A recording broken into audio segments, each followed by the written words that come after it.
They say there's more than one way to skin a cat. So here's a little segment I like to call Here's How. And this week, here's how you could kill a camel in 10 different ways.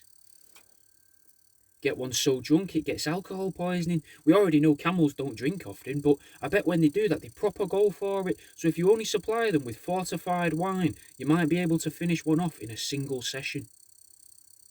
Force feed one sand. There's ample sand usually surrounding camels in movies and that, so this should be an easy one to do. Just bring yourself one of those plastic scoops from a pick and mix and pour away. Seal up its arsehole with concrete. This isn't a new idea. I've seen reports of a lot of people pouring concrete into each other's bumholes as a form of sexual gratification. There's nothing sexual about this though. It's just a new way to finish off a camel, rather than finishing off your lover. Speaking of sex, you could get somebody with untreated AIDS or another form of STI to have intercourse with the camel. I'm not sure if it'll pass over to the camel, and of course, people with HIV can have sex with their partner without anyone contracting the illness, but it's worth a shot, innit? Maybe pair this one up with another method. For example, feeding a camel nothing but cold casserole for the rest of its life will most likely lessen how long that particular camel lives for. But this, coupled with the unprotected sex with a human, may be enough to shave even more years off of your camel. Instead of getting your camel to play with your friend's dirty worm, how about having one fight a massive snake? It might win, and if it does, you can decide on whether it's released into the wild or whether that was simply round one. If it is round one and you've got time to spare, or simply don't like the idea of an unwitting animal managing to get one over on you, then you could force a heroin addiction onto the camel.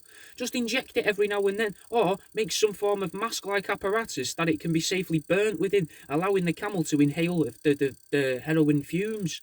This would be an interesting one, just to see how a camel reacts with withdrawal and how it copes with addiction in general.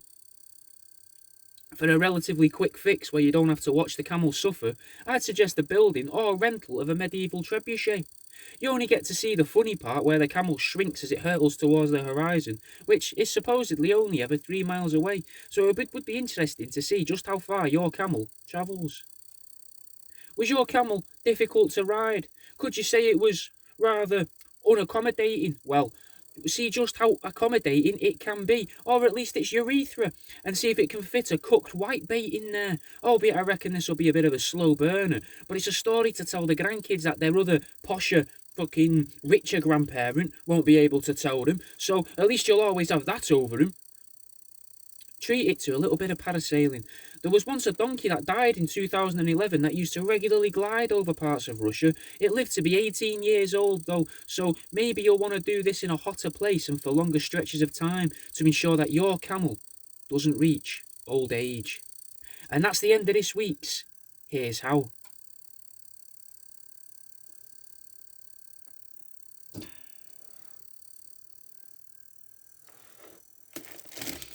What did you think then? That's